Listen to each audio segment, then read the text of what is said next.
أعوذ بالله من الشيطان الرجيم بسم الله الرحمن الرحيم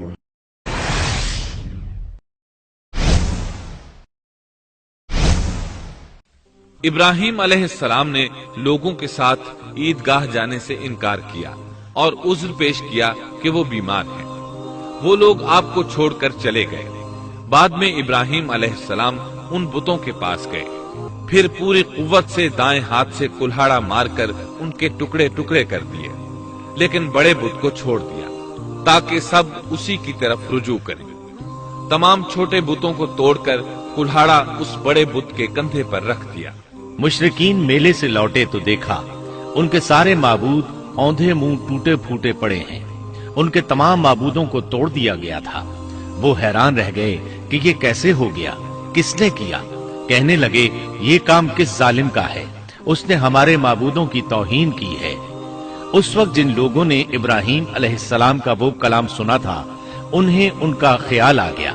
کہنے لگے وہ نوجوان جس کا نام ابراہیم ہے اسے ہم نے اپنے بتوں کی مذمت کرتے سنا ہے۔ اللہ کی قدرت کہ ابراہیم علیہ السلام کا جو مقصد تھا وہ خود بخود پورا ہو رہا تھا۔ قوم کے لوگ مشورہ کر رہے تھے کہ سب کو جمع کرو اور اسے بلاؤ، پھر اسے سزا دو۔ چنانچہ تمام اہل باطل چھوٹے بڑے جمع ہو گئے، کارروائی شروع ہو گئی۔ کہنے لگے اے ابراہیم، ہمارے معبودوں کے ساتھ یہ لغو حرکت تو نے کی ہے۔ ابراہیم علیہ السلام نے جواب دیا، یہ کام تو اس بڑے بت کا ہے، مجھ سے کیوں پوچھتے ہو؟ تم اپنے معبودوں سے کیوں نہیں پوچھ لیتے کہ ان کے ٹکڑے کس نے اڑائے ہیں؟ ابراہیم علیہ السلام کا جواب سن کر وہ سب سوچ میں پڑ گئے، پھر کہنے لگے ہم نے بڑی غلطی کی، اپنے معبودوں کے پاس کسی کو حفاظت کے لیے نہیں چھوڑا۔ اس قدر واضح بات محسوس کر کے بھی وہ ظالم ایمان نہ لائے، بلکہ شیطان نے ان کے دلوں میں وسوسہ ڈالا اور انہوں نے غور و فکر کر کے کہا، اے ابراہیم، کیا تمہیں علم نہیں، یہ تو بے زبان ہیں، یہ بول نہیں سکتے۔ اب ابراہیم علیہ السلام نے فرمایا، تب پھر تم اللہ کے سوا اس چیز کی عبادت کرتے ہو جو تمہیں کچھ بھی نفع نہ دے سکے اور نہ نقصان پہنچا سکے۔ تعجب ہے تم پر اور ان پر بھی جنہیں تم اللہ کے سوا پکارتے ہو، کیا تم میں بالکل عقل نہیں؟ اس طرح ابراہیم علیہ السلام نے ان پر حقیقت خوب اچھی طرح واضح کر دی۔ ان سے فرمایا تم ان کی پوجا کرتے ہو جن کو تم خود تراشتے ہو، یعنی ان کا حال تو یہ ہے کہ تم نے ان کو خود اپنے ہاتھوں سے تراشا اور ان کی عبادت کرنے لگے، جبکہ تمہیں اور تمہاری بنائی ہوئی چیزوں کو اللہ ہی نے پیدا کیا ہے۔ ابراہیم علیہ السلام نے ایک کلہاڑے کی مدد سے ان سب بتوں کو تہس نہس کر دیا تھا۔ یہ اس بات کی واضح ترین نشانی تھی کہ یہ بالکل بے بس ہیں، لیکن اس واضح نشانی کے باوجود وہ اپنے کفر ہی پر ڈٹے رہے اور لگے ابراہیم علیہ السلام کو دھمکیاں دینے۔ قالوا ابنوا له بنيانا فألقوه في الجحيم۔ کہنے لگے اس کے لیے ایک آتش کدہ بناؤ اور اسے اس دہکتی آگ میں ڈال دو۔ پھر ان لوگوں نے ایک چٹیل میدان کا انتخاب کیا جہاں مٹی نام کی کوئی چیز نہیں تھی۔ اس میدان کو پتھروں کی باڑ کے ساتھ گھیر دیا گیا۔ پھر سب لوگوں کو حکم دیا گیا کہ وہ لکڑیاں جمع کر کے اس گھیری ہوئی جگہ میں رکھیں۔ چنانچہ سب لوگ لکڑیاں جمع کر کے وہاں لانے لگے، یہاں تک کہ عورتوں اور بچوں نے بھی اس کام میں بڑھ چڑھ کر حصہ لیا۔ میدان میں اتنی لکڑیاں جمع ہو گئیں کہ زمین نظر نہیں آتی تھی۔ یہ لکڑیاں زمین پر ایک اونچی دیوار محسوس ہوتی تھی۔ پھر ان لکڑیوں کو آگ لگائی گئی۔ جب آگ کے شعلے آسمان سے باتیں کرنے لگے تو انہوں نے ابراہیم علیہ السلام کو آگ میں ڈالنے کے لیے ایک جھولا تیار کیا۔ اس میں سیدنا ابراہیم علیہ السلام کو رکھا گیا۔ اس وقت آپ نے یہ دعا پڑھی، حسبنا اللہ ونعم الوکیل۔ ہمیں اللہ کافی ہے اور وہی بہترین کارساز ہے۔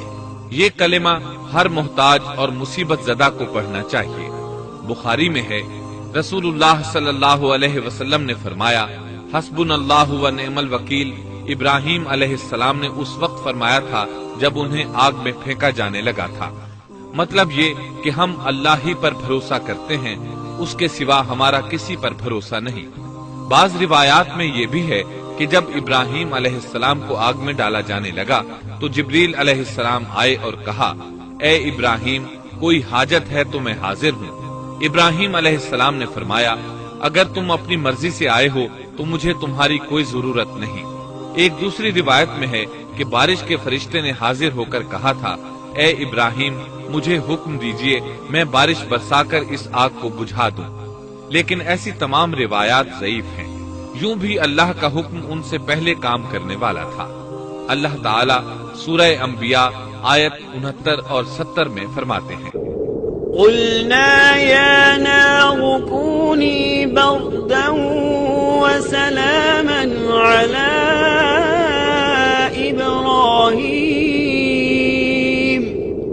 وأرادوا به كيدا فجعلناهم الأخسرين۔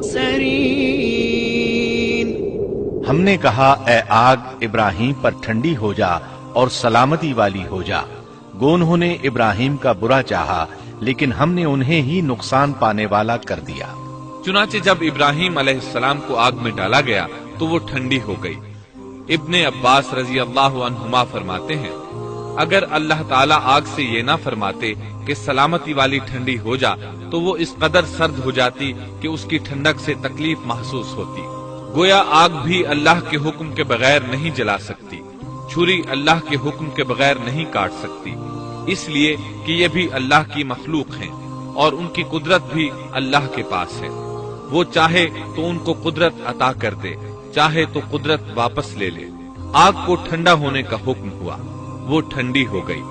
اس نے نہ ابراہیم علیہ السلام کے کپڑے جلائے، نہ جسم کے کسی حصے کو کوئی نقصان پہنچایا، صرف وہ رسیاں جلائیں جن سے آپ کو باندھا گیا تھا۔